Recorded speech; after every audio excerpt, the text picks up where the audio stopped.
Hello, hello, and welcome to the Marathon Dads podcast. Thank you so much for coming back. I really, really appreciate it.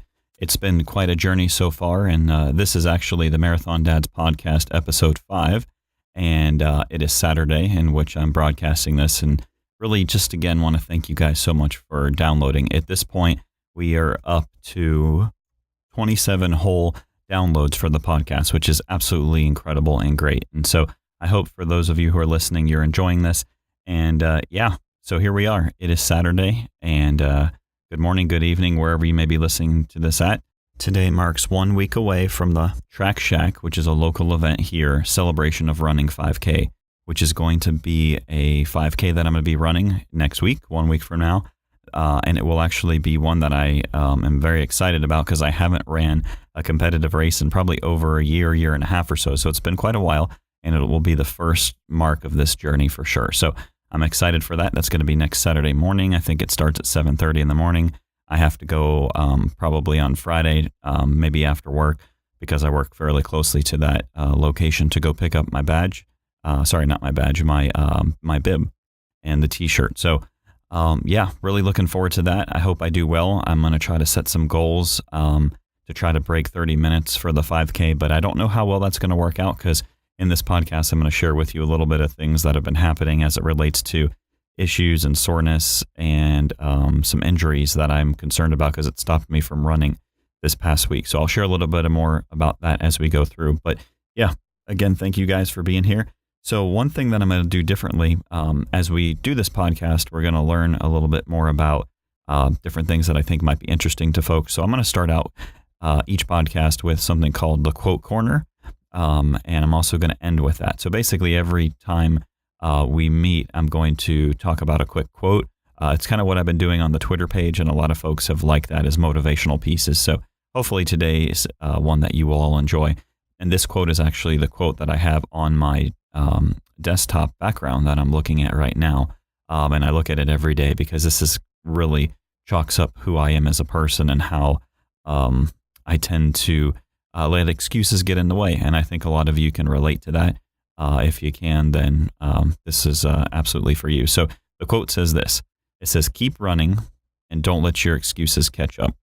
So a lot of us make excuses about everything, whether, to do this or that, to eat right, to run or whatever. It's so easy to just stay in your bed every morning and just pull those covers over your head and not go out and do a long event because it's just comfortable, right? So you make an excuse of, I'll do it tomorrow, or you know what, I'll just do it tonight. And I do this all the time. Even since doing this podcast, I've had aspirations to wake up every morning at 5 and do all my runnings in the morning, but actually every single one of my runs have been at night. So this is me. And I know that a lot of folks are like that. It's kind of just how we are wired sometimes to kind of prolong things. And it really takes a driving habit to change that. And so I've been looking into different books, and I've read some books before about this. And it's all about triggers. You got to find what your triggers are and try to fix those. There's one called, I think it's called 21 Habits and How to Break Them. I can't remember exactly what it's called, but I'll find that and look it up. But it talks about truly the science of habits and how our brain is wired, and actually how marketing companies utilize our habits against us to make sure that we do choose the products that they want, because it's all about those habits and all about triggers. And they say it takes about 21 days or so to break a habit. But long story short, quote corner today is keep running, don't let your excuses catch up. So the piece here, in other words, is saying the faster you run, if you run so fast, your excuses won't catch up with you, which is kind of cool and kind of an interesting way to think about it. So so that's today's quote corner. Going right into some of the details for the podcast, I do want to apologize. I had some issues personally with an injury on Tuesday/Wednesday, in which I didn't do the Wednesday podcast on time. I have indeed done it, and it will be posted today, which is Saturday. So again, that is my fault. I have spent the last 2 days or so really resting and recovering and going out and trying to get some things to help my knee and my leg because I wasn't quite sure what was going on. I'll talk a little bit more about that as we go on into the podcast. So again, sorry about that. Thank you guys for supporting, and I really appreciate everybody that's been here thus far. So just again, a few things to just put out there at the beginning of the podcast. There are multiple ways to connect with me personally, and I really encourage you guys to do so. It's been helpful for me. It helps me get motivated. Hopefully I can help you get motivated. I'd love to talk to anybody personally about this as we go through the podcast. I'm thinking about doing some future state interviews of folks on here. That would be so awesome and so cool. So if that's something you're interested in doing, reach out, let me know. I'd like to do some of the interviewing with some of folks that maybe you've heard about online, but that's going to be probably harder to get a hold of until I get kind of maybe out there and a little bit more popular. But that's not really what this is about. This is about my own personal journey and trying to document it. So I'm going to kind of go through some of those different pieces and what I've done from a statistics perspective. And I do have a lot of work to do, a lot of ground to gain. But before we do that, one last thing is, let me just remind the different ways that we can connect together. So obviously, number one, here's the podcast. If you're listening to this, please help and support and subscribe. If you subscribe, you will get this podcast notifications every time a new one is posted. And then you could just click on that and listen to the next one and so on and so forth. And like I said, the podcast goal is to basically send out 3 of these per week, one on Saturday, one on Monday, and one on Wednesday. And each of them will be about 20 minutes in length or 25 minutes, depending on what's going on. So they're short, sweet, to the point, and kind of give you a little bit of extra information and maybe a boost. So that's one way to connect. The other is on Twitter, which is probably the most popular piece in which folks have been following on. So Twitter, my Twitter handle is Marathon Dads. Facebook is also Marathon Dads. The YouTube channel is called Marathon Dads. The email address is called marathondads@gmail.com. And the website is marathondads.com. So yeah, those are all the different ways that we can talk and communicate together. And so I hope that you'll use one of those to reach out, because it really means a lot. So let's get into the details of today's podcast and talk a little bit more about what today is about. So I really enjoyed in our last discussion talking about, actually it was episode number 3, which was called Cross Country. That was really nice. I actually listened back to it myself on the way to work, and it was really nice to kind of reflect back on what I had done back in 1997 or so when I ran cross country for that 1 year in high school. So brought back a lot of cool memories, thought about a lot of different things, and really kind of struck home for me. So I enjoyed that very much, and hopefully I can bring some more of those pieces to you in the podcast today. So what has been happening with me lately? Basically, I have been trying to run a mile every day. And if you remember back to last week, this time on Saturday, I recorded my best mile ever, which was just in the low 10-minute mark, which is decent pace. If you're running 10-minute miles throughout a whole marathon, that's pretty good. But to run 1 mile, that's not really great. And so I have seen my fitness increase tremendously over these 2 weeks or so that I've been doing this. When I say increased fitness, basically my cardiovascular strength and not getting winded and gassed so much and not having to stop as much from that perspective, which has been wonderful. However, what I'm finding out is that my body, my lower body, my legs and my knees feel like I'm actually pulling a ton of bricks, and they have been so painful. Every time after I finish, I've got extreme knee pain, extreme leg pain, and it's painful and it's awful. And so I'm getting a little bit discouraged in that aspect, because I don't know if it's just the healing and the recovery process, because I sure hope it is. Maybe after these first week or so, it'll go back to being somewhat normal. I'm sure that I'm waking things up that haven't been woken up in a while. And I know as I take a day of rest between runs, I feel a lot better on that upcoming run, because my body's had a chance to heal. So maybe I'm trying to train too much and I'm running more than I should. Maybe I should be trying to run a mile every other day rather than every day, or maybe doing 2 miles in one day and then resting. So I'm going to be experimenting a little bit more about that, because I'm not quite sure what's going on.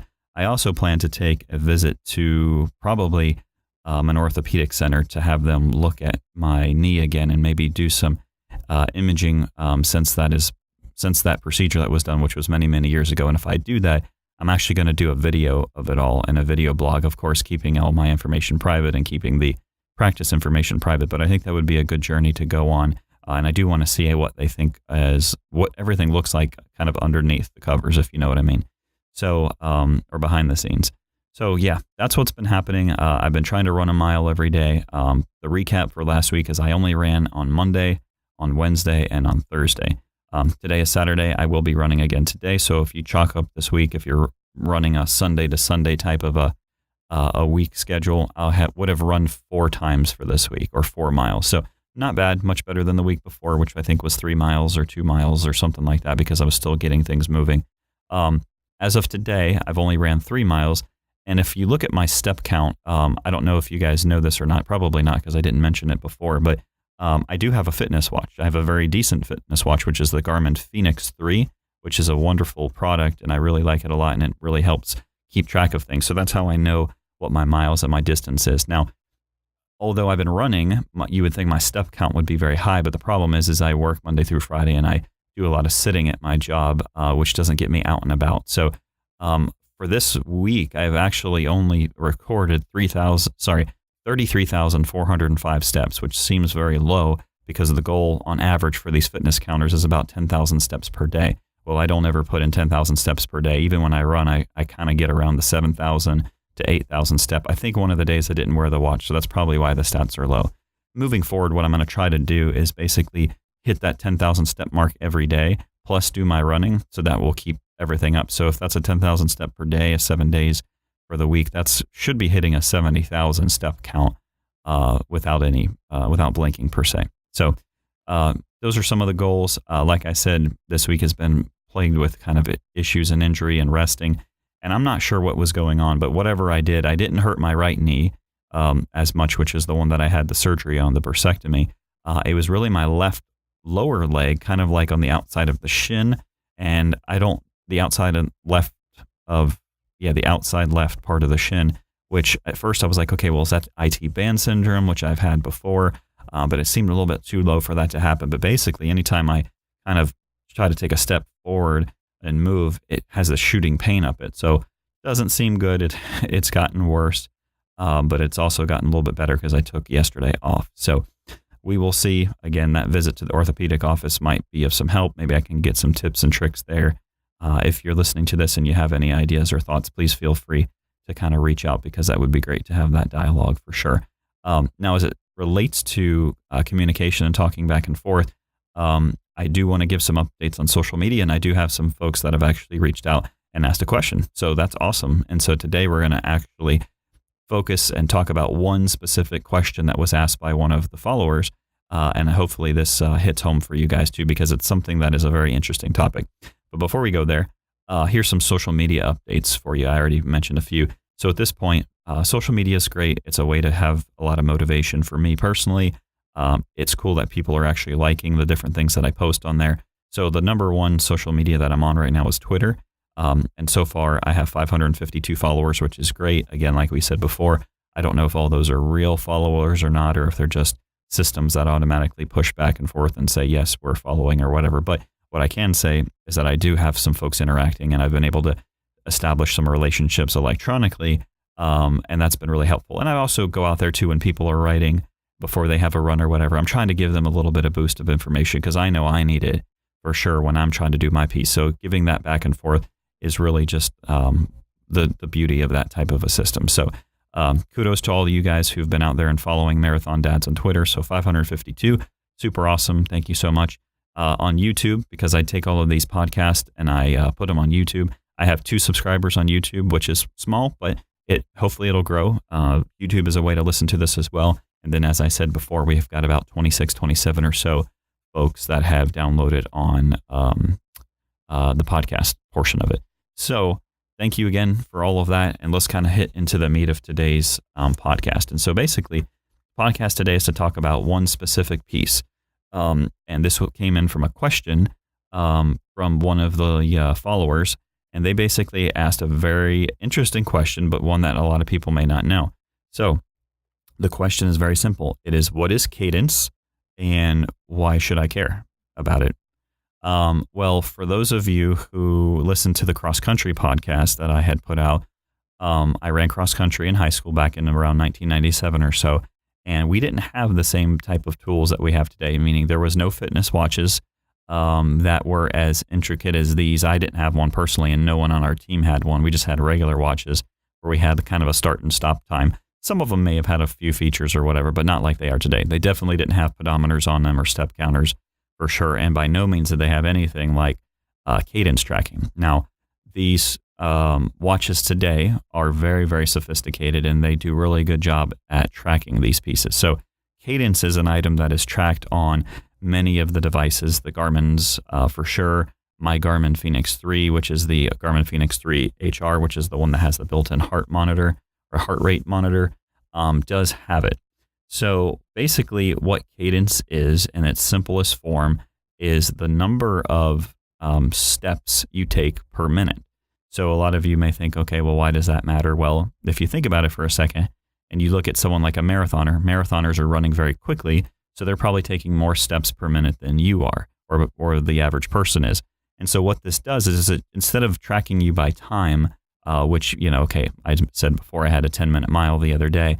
Well, I look at that 10-minute mile and I'm like, okay, that's good. But then I look at another mile that I ran and I ran it in 11 minutes. So which one's better, the 10-minute mile or the 11-minute mile? Well, of course, the 10-minute mile would seem better. But then how do you go into the details? How do you dive a little bit more and drill down into the things like, well, how many steps did I take in one versus the other? In theory, it would appear as if I would have taken more steps in the 10-minute mile because I was running faster, right? Well, it doesn't always mean that, because when you do cadence measurement, there's kind of two things to look at. There's running cadence, which is one of the two factors that make up a runner's speed. The other is stride length. So you can take a lot of steps, but if you're taking a lot of small, short steps, that's not going to help you either. You can take, let's just say, 150 steps in a minute, but someone else can take 120 and still beat you in that minute. And that's because they have longer strides. They may be taller, they may have longer legs, or maybe they're just stretching their legs out longer when they're running. So all of these pieces are important. And when you look at like super endurance athletes or triathletes or Olympic runners, all this stuff is measured. All the science behind it is very, very, very in tune, and it makes a whole lot of sense. So back to the whole piece of what is cadence. Like I said, cadence is basically the number of steps that you take in a minute. And you can do that yourself by calculating if you want. Just kind of put a timer on your watch while you're running and kind of get into your normal race pace, and essentially just click that start of your timer, let it go for a minute, and you're going to count every time your foot hits the ground. Now that may seem hard to do, but it's actually not that hard. Another way that you can do that is basically count every time your right foot hits the ground. And basically once you do that, you can just double that number. So to know that, if your right foot hit the ground 70 times, then you just divide, or you multiply that by 2. So you would have 140 cadence for that specific minute of time. So yeah, basically that's how cadence works. And so if you have some of these cool fitness watches or trackers, it basically will record all of that for you, and it'll show that to you in kind of a graphical format so that you can see, let's just say if you're running very different levels of elevation, you can see when you go uphill how your cadence is and how your cadence is downhill. Normally when you're going downhill, your cadence actually is not only quicker, but is also longer, because a lot of folks know when you're going downhill, you want to kind of increase your stride so that you're not putting the brakes on as you go down. You want to kind of let your body naturally let the gravity do the work for you, and then let your body just kind of be a little bit looser. So your cadence there is much, much different. And then as you go into like a flat plane, you'll see that it will basically kind of go back into that normal race pace. So running cadence is often defined as a total number of steps you take per minute. I'm just kind of reading something offline here to kind of get you the full spectrum. One easy way to measure your running cadence is to count the times your feet hit the ground in 60 seconds, like I had mentioned before. Running cadence can also be defined as the number of steps one foot takes per minute. For example, I talked to you about the Garmin products. This one kind of lays out an example of Polar products. So Polar is another company that does fitness watches and heart rates and whatnot. Very, very good company. I've had one of their devices too and highly recommend it for sure. So it says here, for example, in Polar products, a running cadence of 180 steps per minute is shown as 90. So in the Polar side of it, it basically just gives you like a 1 foot cadence, and basically is taking that number and dividing it in half. So if you want to go faster, you have two options. Either you can increase your cadence, which is the number of times your foot hits the ground, so going quickly, or your stride rate, or how long your strides are. So stretching your legs out, taking longer strides, kind of moving as quickly as you can, and both assets are going to be helping you to move forward. Now, sounds easy on paper, but if your heart is gassed and you are, sucking wind, then none of that's going to really be easy for you. So it's a combination of all of these pieces and components working together. and it is a quite interesting science for sure. Now, some comparisons for you so that if you can kind of look at yourself and see, okay, well, how do I compare with some of these really good or elite runners? Well, and I've read this before too, for sure, and listened to it on some other podcasts, but what it says here is that good runners usually have a high cadence because they usually go faster than beginners or average amateurs like ourselves or myself. Sorry, myself. May not be you listening. You may be super good and super awesome. But for me personally, so it says top marathoners typically run a cadence of about 180. Now 180, that's both feet. If you divided that in half, that would be 90. So 180 is what really, really, really good marathoners will do. Most beginners, it says, are between basically right about 80. So 80 times 2 is 160. So about 160 are your average runners, and those marathoners about 180. For me personally, when I look at my statistics, my cadence normally per race or per run comes in at around like 152, 155, sometimes up to 160. So totally at the bottom end of that. I think my running style is a little bit wonky. I know that I naturally have what's called a heel to toe run, which is basically when your heel hits the ground first and then you kind of naturally it slides up and moves. Marathoners really are excellent at doing their strides. You'll find very few top marathoners running heel toe. You'll find those folks running, basically hitting right dab in the center of their foot every time, and sometimes a little bit forward moving, which is hitting kind of the center / the ball of the foot, not running on their toes, but really getting that center of gravity just right. And that's a big piece for sure. So that's something I've been trying to work on, but it's hard to adjust your natural body's instinct to just run naturally, because when you do that, then the other things start to hurt. And I've already tried a few of those pieces for sure. So, so a little bit about running cadence today. I think this is a very unique topic, very interesting. If you are interested in learning more, please do some research and go out there. There's all kinds of wonderful articles and pieces and different thoughts of thinking, different theories on cadence as a whole. If you have any questions for me as it relates to what I shared, please do comment back. I'm by no means an expert, but I've heard this a little bit. I've got some friends that do some serious running, and they've always been asking, what's your cadence? Or does your watch do cadence? And then when I first thought, I was like, why does that matter so much? So I started to do some research. So it's very interesting. I hope that you guys will take a look into it a little bit more and do some research of your own. So so that's it for today. Thank you guys for listening. Thank you for supporting the podcast. Thank you for hitting the different social media pieces that we have. It really means a lot, and I do need lots of motivation. Everything that you guys are contributing back is important. Thank you so much for that question. That's really what I think will kind of run this podcast for both me and for our listeners. So please submit those questions onto the different methods of social media. Send a note to me directly. Happy to listen, and I'll kind of just close us out with that quote that we mentioned earlier, which is from the Quote Corner. So that quote again said, keep running and don't let your excuses catch up. So the goal here is, let's hope that our excuses don't catch us today. Let's go out, be positive. Let's run. Let's be happy. Enjoy life. Breathe in the fresh air. Spend some time with your family and your loved ones. And yes, I look forward to talking to you next time. So good luck and God bless. This is the Marathon Dads podcast.